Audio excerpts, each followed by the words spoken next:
Hi guys, hi students. So most welcome to all of you in commerce legend channel. आप सभी लोगों का स्वागत है। आज हम लोग इस वीडियो में जो है सीखने वाले हैं अकाउंटिंग कॉन्सेप्ट्स के बारे में। ये अकाउंटिंग कॉन्सेप्ट बहुत ही इम्पॉर्टेंट है। आप इन फ्यूचर में कोई भी प्रोफेशनल कोर्स कीजिए, चाहे वो सीए हो, सीएस हो या आईसीडब्ल्यूए हो या एमबीए हो, उन सभी जगह पे ये अकाउंटिंग कॉन्सेप्ट जो है आपको हेल्प करेगा टॉपिक को और अच्छी तरह से समझने में। और इसलिए जो है आप लोगों से रिक्वेस्ट है कि आप लोग इस वीडियो को जो है स्टार्टिंग टू एंडिंग तक ज़रूर देखें। और स्टूडेंट्स, आप लोगों के लिए मैंने टेलीग्राम चैनल भी बना के रखा है, तो आप लोगों से रिक्वेस्ट है कि आप लोग टेलीग्राम चैनल से भी जुड़े। और इस टेलीग्राम चैनल से आपको बहुत सारे बेनिफिट्स मिलेंगे, जैसे कि बहुत सारे नोट्स जो है पीडीएफ में आपको मिलेंगे, और टाइम टू टाइम आपको एजुकेशनल न्यूज़ मिलेगा, और जो है आपके सिलेबस से रिलेटेड, आपके पढ़ाई से रिलेटेड बहुत सारे अपडेट्स भी आपको टाइम टू टाइम मिलेंगे। तो ये सारे बेनिफिट्स है इस चैनल से जुड़ने का। तो आप लोग ज़रूर से ज़रूर जो है टेलीग्राम चैनल से जुड़िए। Introduction to book keeping and accountancy. आज हम लोग 1.8 में देखेंगे अकाउंटिंग कॉन्सेप्ट्स एंड प्रिंसिपल्स। ये आपका पार्ट 2 है। तो फ्रेंड्स, ये लेक्चर नंबर 14 है, FYGC क्लास 11 का, महाराष्ट्र बोर्ड का। ऑलरेडी हम लोग ने फर्स्ट कॉन्सेप्ट देख लिया है, तो आइए कंटिन्यू करते हैं पार्ट 2 को। कंटिन्यू करने के पहले जो लोग इस चैनल पे नए हैं, प्लीज़ आप लोग कॉमर्स लीजेंड चैनल को सब्सक्राइब कीजिए, और सब्सक्राइब करने के बाद जो है बेल आइकॉन को प्रेस करना ना भूलिए, ताकि आपको जो है टाइम टू टाइम सारे नोटिफिकेशंस मिलते रहे।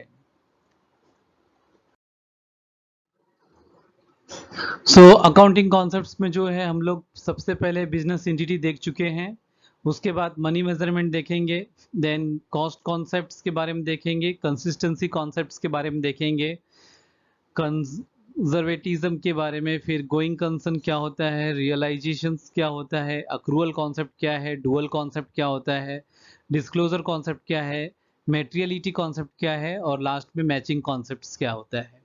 तो आइए, ये पार्ट 2 में हम जो है मनी मेजरमेंट से देखते हैं। अगर जो किसी का बिजनेस एंटिटी किसी ने नहीं देखा होगा, तो इसके पहले वाला लेक्चर आप जरूर से जरूर देखिए, जिसमें मैंने बिजनेस एंटिटी के बारे में बताया हुआ है। लेट अस सी मनी मेजरमेंट। मनी मेजरमेंट के अंदर जो है,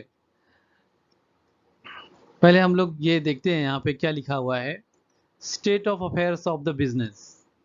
इसका मतलब क्या होता है कि अगर जो आपको ऐसा बताया जा रहा है कि working conditions in the work place, मतलब कि कंपनी के अंदर जो वर्किंग कंडीशंस है, वो वर्क प्लेस का जहाँ पे लोग बैठ के काम कर रहे हो बहुत ही अच्छा है। स्ट्राइक बाय एम्प्लॉयज़, कुछ एम्प्लॉयज़ जो है स्ट्राइक कर देते हैं, ठीक है, काम नहीं करते, हड़ताल कर दिए हैं। और एक थर्ड पॉइंट है efficiency of the management, company का जो मैनेजमेंट है काफ़ी इफ़िशिएंट है, काफ़ी अच्छा है। सो ये तीन चीज़ें, ये तीन पॉइंट्स में जब भी बोलता हूँ आपको, तो इससे आपको क्या मालूम पड़ता है, बिजनेस के बारे में मालूम पड़ता है कि बिजनेस का वर्क प्लेस कैसा है। ठीक है, एम्प्लॉय ने स्ट्राइक किया है, तो वहाँ पे क्या हो रहा होगा, इफिशिएंसी ऑफ द मैनेजमेंट। इससे इन तीनों चीज़ों से आपको सिर्फ और सिर्फ जो है state of affairs of the business मालूम पड़ता है, मतलब कि बिजनेस का कामकाज के बारे में मालूम पड़ता है।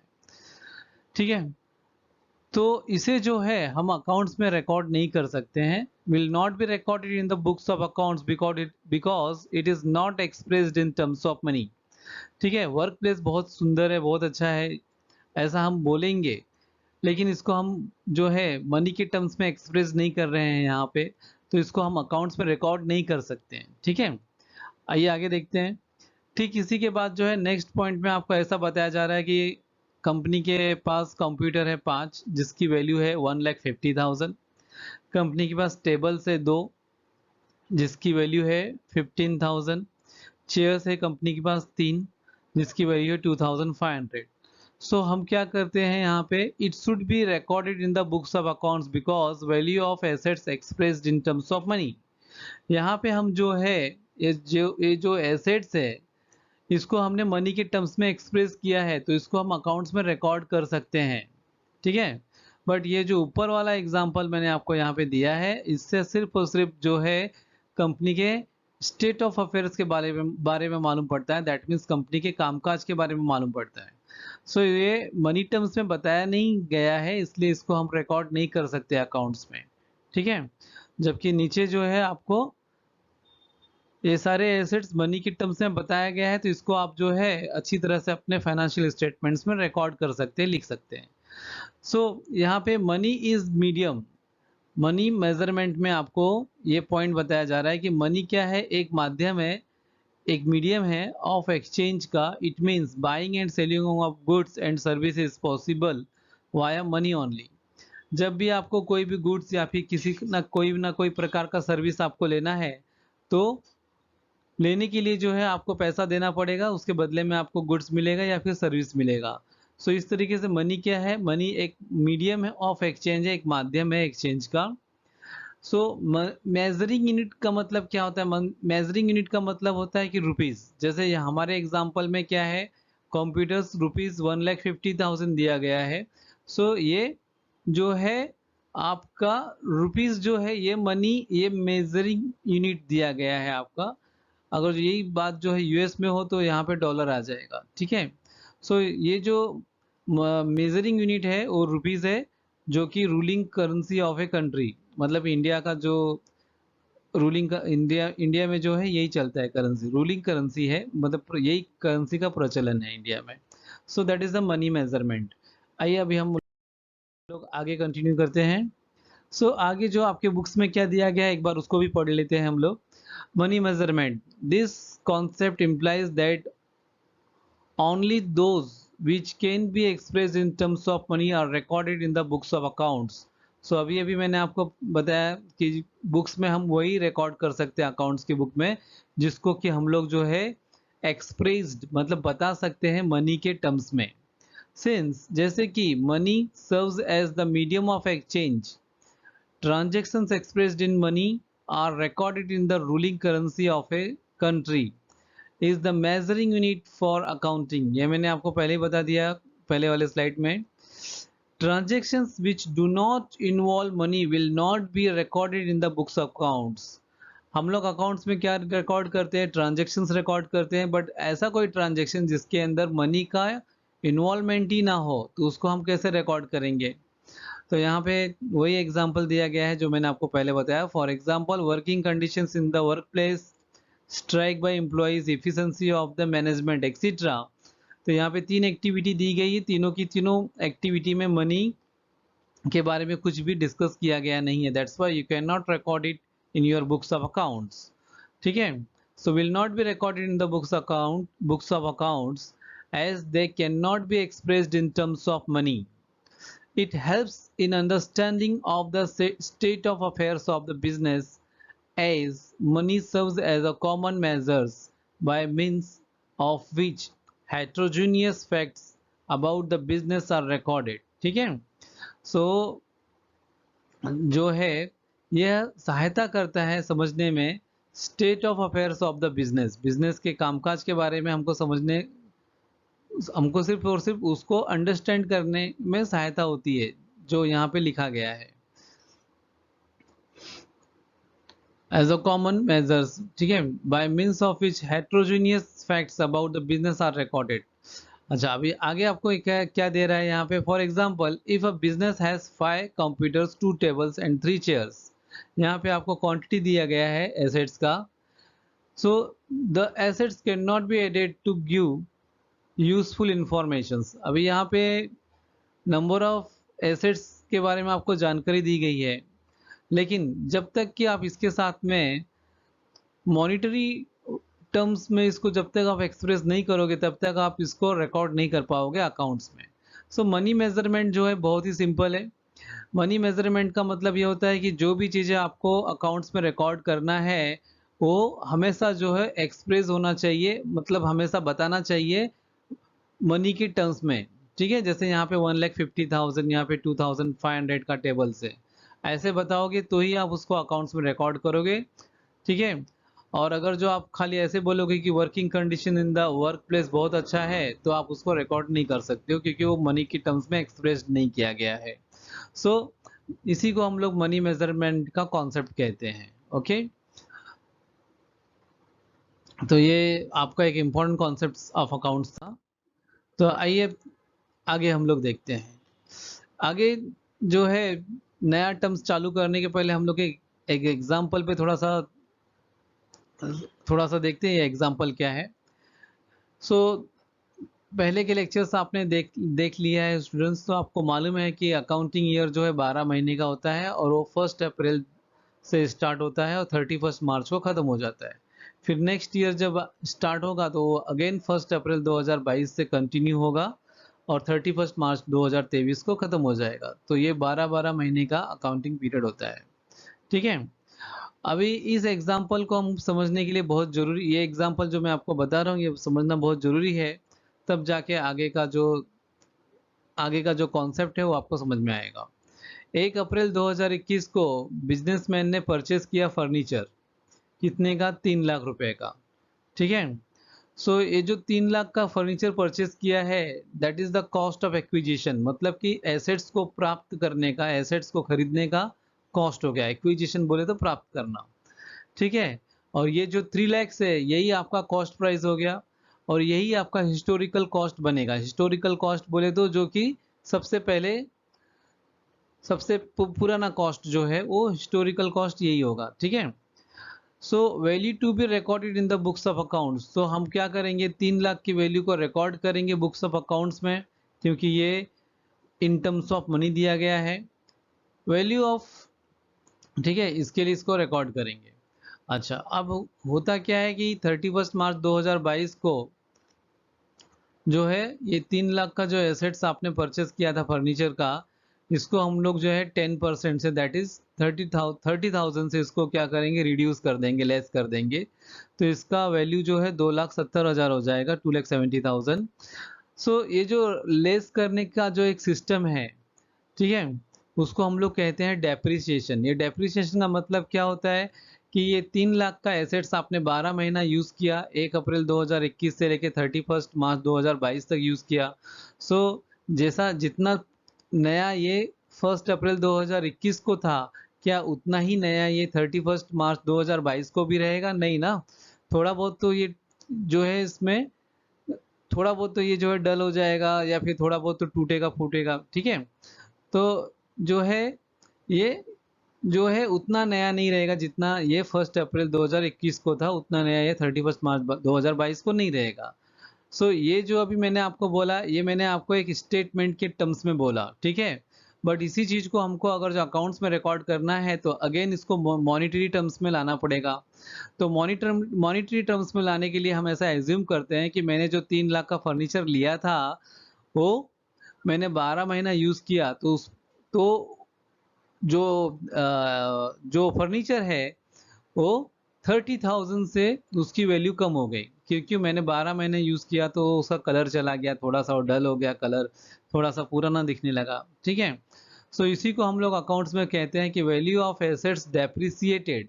जो वैल्यू है एसेट्स का उसको हमने डेप्रिसिएट किया, मतलब रिड्यूस कर दिया, दैट इज सिस्टमेटिकली रिड्यूस्ड। इसको हमने सिस्टमेटिकली रिड्यूस किया। सिस्टमेटिकली रिड्यूस का मतलब क्या होता है समझाता हूँ मैं आपको, देखते हैं अभी। तो ये 30,000 से मैंने रिड्यूस किया। अब रिड्यूस करने के बाद 31 मार्च 2022 को ये जो 3 लाख का एसेट्स था ये कितना हो गया आपका? 2,70,000 का हो गया। ठीक है, सो अब जो बुक में इसकी वैल्यू हम लोग बताएंगे वो बताएंगे 2,70,000 ना कि 3 लाख। सो ये इसे को हम लोग कहते हैं book value of assets at first year ending. ये आपका फर्स्ट ईयर था, तो फर्स्ट ईयर जब इंड हुआ तो ये जो फर्नीचर था इसका बुक वैल्यू जो है 2,70,000 हो गया। ठीक है, अब ठीक यही चीज वापस रिपीट होगी नेक्स्ट ईयर, दैट मीन्स 1 अप्रैल 2022 को। 1 अप्रैल 2022 को जो है opening balance of furniture assets जो था वो 2,70,000 हो गया। ये 2,70,000 कैसे आया, मैंने आपको ये स्टोरी समझाया यहाँ पे। सो 2,70,000 क्या है? Book value of assets at second year beginning. Second year की शुरुआत में हमारे पास जो फर्नीचर था उसका बुक वैल्यू जो है 2,70,000 हो गया।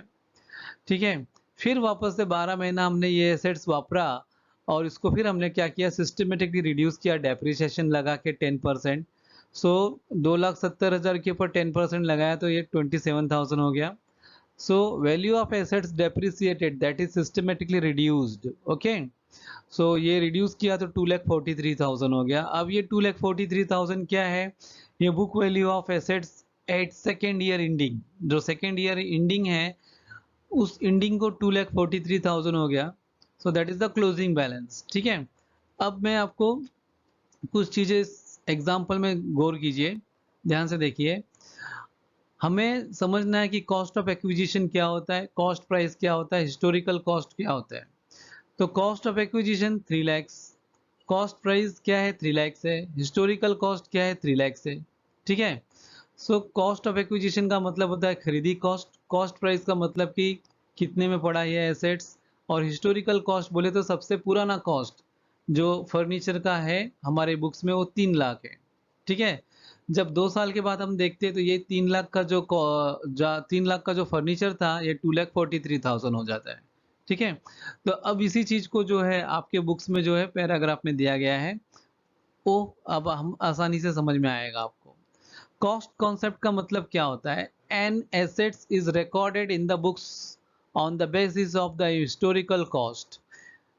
एक एसेट जो होता है वो रिकॉर्ड किया जाता है, मतलब लिखा जाता है अकाउंट्स की बुक में. कौन से बेसिस पे लिखा जाता है? On the basis of the historical cost. Historical cost के बेसिस पे लिखा जाता है, मतलब सबसे पुराने कॉस्ट जो होता है वो है 3 lakh rupees. That is the acquisition cost. तो हिस्टोरिकल कॉस्ट को ही एक्विजिशन कॉस्ट कहते हैं. ये ध्यान में रखना, आपको ऑब्जेक्टिव टाइप के क्वेश्चन में पूछा जाएगा. Cost of acquisition will be the base for all the future accounting. See, ये यहाँ पे मैंने आपको 2 साल का एग्जाम्पल दिया. ठीक है. लेकिन ये एसेट जो है कई सालों तक आपके बिजनेस में रहेगा, बट कुछ सालों के बाद सपोज 5 years 10 years के बाद ये एसेट्स क्या हो जाएगा? जीरो हो जाएगा. ठीक है. तो cost of acquisition will be the base for all further accounting.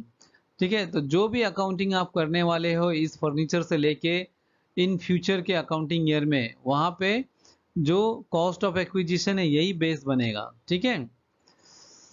It does not mean that assets will always be shown at cost. अच्छा, आगे आपको बता रहा है कि इसका ये मतलब नहीं हो गया कि एसेट्स को जो है हमेशा हमें कॉस्ट प्राइस पे ही दिखाना है. It is recorded at cost at the time of its purchase. जब भी आप एसेट्स को परचेज करते हो तो परचेज करने के टाइम पे उसको हमेशा आप cost of acquisition, cost price या फिर हिस्टोरिकल कॉस्ट कहिए, हमेशा उसको कॉस्ट प्राइस पे दिखाइए. ठीक है. But is systematically reduced in its book value by charging depreciations. लेकिन इसे आप सिस्टमेटिकली इस एसेट्स को रिड्यूस कीजिए इन इट्स बुक वैल्यू में बाय चार्जिंग डेप्रिसिएशन. ठीक है. डेप्रिसिएशन क्यों चार्ज करते हैं हम लोग? डेप्रिसिएशन इसलिए चार्ज करते हैं हम लोग कि जिस दिन एसेट्स नया था उस दिन एसेट्स का वैल्यू 3 लाख था, बट आपने 12 महीना वापरा तो कुछ ना कुछ तो उसमें से टूटा फूटा होगा, थोड़ा सा कलर उसका जो है पुराना हो गया रहेगा. ठीक है. इसलिए उसको हम लोग ने सिस्टमेटिकली क्या किया? रिड्यूस किया डेप्रिसिएशन अप्लाई करके. सो उसके लिए यहाँ पे जो डेप्रिसिएशन हमने यहाँ पे अप्लाई किया उसको हमने मॉनिटरी टर्म्स में 10% डिसाइड किया और वो लगा दिया यहाँ पे. सो वही यहाँ पे आपको बता रहा है कि furniture is purchased for rupees 3 lakhs and same cost has been recorded in the books. In case the market value goes rupees 1 lakh or rupees 1,50,000, it will not be considered. See, यहाँ पे क्या बोल रहा है कि भले ही ये जो एसेट्स है इसका मार्केट में कोई भी वैल्यू हो जाए, लेकिन हमारे लिए जो है इसका cost price always 3 lakh rupees ही रहेगा. ठीक है. एसेट्स खरीदने के बाद आपने फर्नीचर खरीद लिया 3 लाख में. जब आप फर्नीचर ऑफिस में लेके आते हो तो कोई ना कोई बंदा आपको आके बोलता है अरे इसका तो मार्केट में 1 लाख वैल्यू है या 1.5 लाख वैल्यू है. अब वो कुछ भी बोले कि यही चीज जो है वो मार्केट में 1 लाख का मिल रहा है, 1.5 लाख का मिल रहा है, उससे आपको कोई मतलब नहीं है. आपके बिजनेस में से 3 लाख रुपया गया है एसेट फर्नीचर परचेस करने के लिए. सो आपको 3 लाख से ही मतलब है. ठीक है. और ये 3 लाख रुपया ही आप रिकॉर्ड करेंगे. सो कॉस्ट कॉन्सेप्ट का मतलब क्या होता है कि इनिशियल प्राइस, परचेस प्राइस जो होता है एसेट्स का, that is the cost price. Okay. So cost price, acquisition cost, और हिस्टोरिकल कॉस्ट, ये तीनों चीज़ें आपको समझ में आ गया होगा अभी। और ये तीनों चीज़ें जो है हम लोग आने वाले फ्यूचर में जो हम लोग पढ़ेंगे उसके अंदर ये हमें बहुत काम करेगा आपको समझने में अकाउंट्स। ठीक है, सो आगे कंटिन्यू करते हैं। So next important concepts of accounts जो है वो है कंसिस्टेंसी कॉन्सेप्ट्स। सो ये पैराग्राफ पढ़ने के पहले ये दो टेबल देखिए। कंसिस्टेंसी अकाउंटिंग पॉलिसी, हम लोगों ने पहले एक लेक्चर देखा था बेसिस ऑफ अकाउंटिंग, जिसमें मैंने आपको दो अकाउंटिंग पॉलिसीज के बारे में बताया था। एक था अक्रूवल बेसिस अकाउंटिंग और दूसरा था cash basis accounting. Accrual basis of accounting में आपने ये देखा था कि रेवेन्यू हो या एक्सपेंसेस हो, अगर जो पेड हो या अनपेड हो, ठीक है, बट वो जिस भी पीरियड से रिलेटेड है उस पीरियड में उसको हम अकाउंट्स में रिकॉर्ड करेंगे, that is the accrual basis देखा था हम लोग ने। और केस बेसिस में हमने सीखा था कि अगर जो रेवेन्यू हो या एक्सपेंसेस हो, अगर जो एक्सपेंसेस है और उसको हमने पेड किया है तो ही हम उसको जो है अकाउंट्स में लिखेंगे उस ईयर में, अदरवाइज उसको हम अकाउंट्स में लिखेंगे नहीं, रिकॉर्ड नहीं करेंगे। ठीक इसी तरीके से रेवेन्यू, जो भी हमने सेल किया, अगर जो उसका हमें पैसा रिसीव्ड हुआ है तो ही हम उसको जो है अकाउंट्स में लिखेंगे, अदरवाइज उसको अकाउंट्स में रिकॉर्ड नहीं करेंगे। Okay, that is the cash basis. ठीक है, और डिटेल में आपको देखना है तो आप पुराना लेक्चर जो है बेसिस ऑफ अकाउंटिंग का वो आप देखिएगा, तो आपको जो है और समझ में आएगा अक्रूवल बेसिस और अकाउंटिंग बेसिस के बारे में। ठीक है, अब यहाँ पे क्या है, first year, second year, third year, fourth year, ये आपका अकाउंटिंग ईयर है। फर्स्ट ईयर कंपनी ने अक्रूवल बेसिस अकाउंटिंग पॉलिसी अपनाया। सेकेंड ईयर कंपनी ने इंट्रोड्यूस किया accrual basis accounting. Third year जो है अकाउंट्स का, उसमें अगेन कंपनी ने accrual basis of accounting use किया। एंड फोर्थ ईयर में again accrual basis of accounting use किया। ठीक है, सो यहाँ पे अकाउंटिंग पॉलिसी क्या है, कंसिस्टेंट है। ठीक है, तो यहाँ पे कंसिस्टेंसी कॉन्सेप्ट जो है with respect to accounting policy जो है वो अप्लीकेबल हो रही है। लेकिन सेकंड एग्जांपल में जो है फर्स्ट ईयर में अक्रूवल बेसिस है, सेकंड ईयर में कैश बेसिस अकाउंटिंग अपनाया बिजनेसमैन ने, थर्ड ईयर में अक्रूवल बेसिस, वापस अक्रूवल बेसिस पॉलिसी पे आ गए अकाउंटिंग, और फोर्थ ईयर में वापस से केस बेसिस पॉलिसी जो है उसको बिजनेसमैन ने अपनाया। तो यहाँ पे जो अकाउंटिंग पॉलिसी है बिजनेस ट्रांजैक्शंस को रिकॉर्ड करने के लिए वो नॉन कंसिस्टेंट है। ठीक है, कभी अक्रूवल है, कभी कैश है, फिर वापस से अक्रूवल आया, फिर वापस से कैश आया। ठीक है, तो इसको बोलते हैं नॉन कंसिस्टेंट अकाउंटिंग पॉलिसी। ठीक है, अभी पढ़ते हैं यहाँ पे कंसिस्टेंसी कॉन्सेप्ट।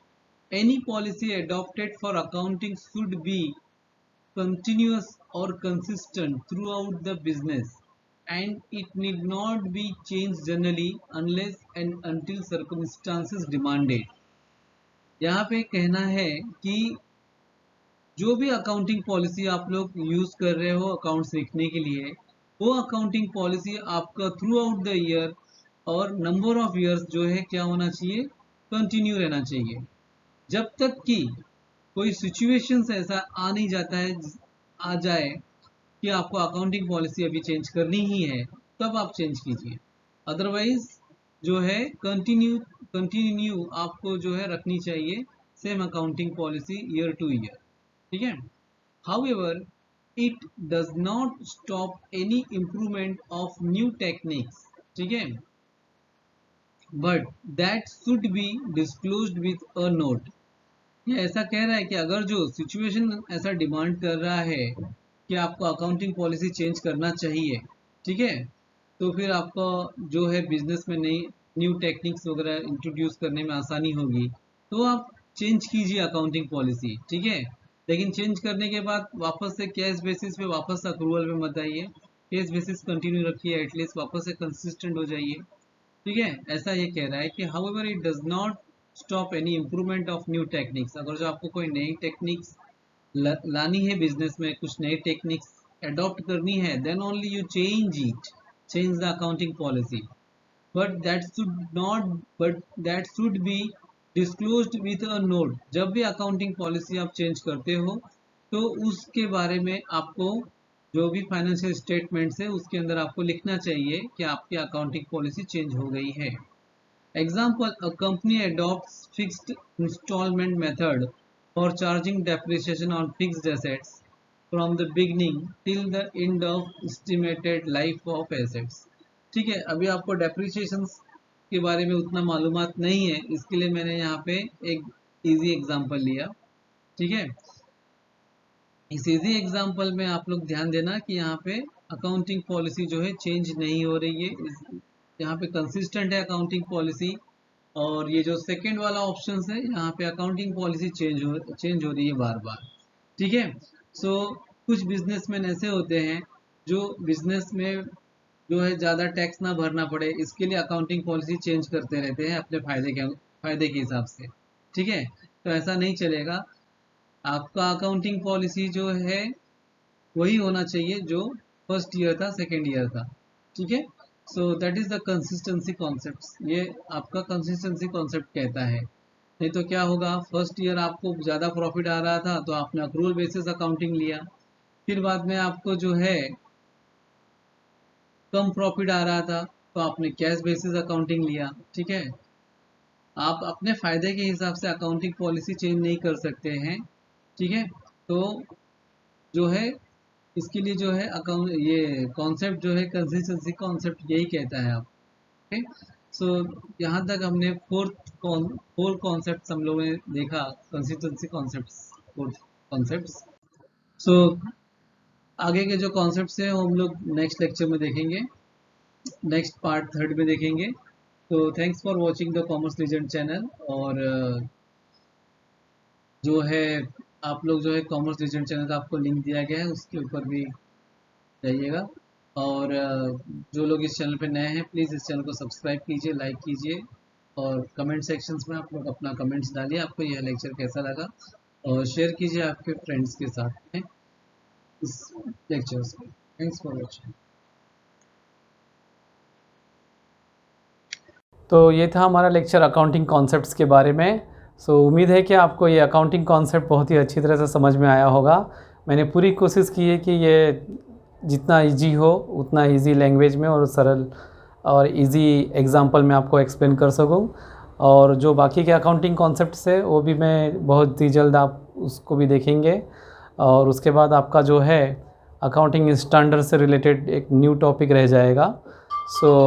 उसके बाद जो है ये आपका टॉपिक ख़त्म होगा। तो दोस्तों आप लोग इस चैनल को सब्सक्राइब कीजिए, लाइक कीजिए, शेयर कीजिए और कमेंट सेक्शंस में आप लोगों को यह लेक्चर कैसा लगा, कोई डाउट्स है तो आप लोग ज़रूर से ज़रूर कमेंट सेक्शन में मेंशन कीजिए।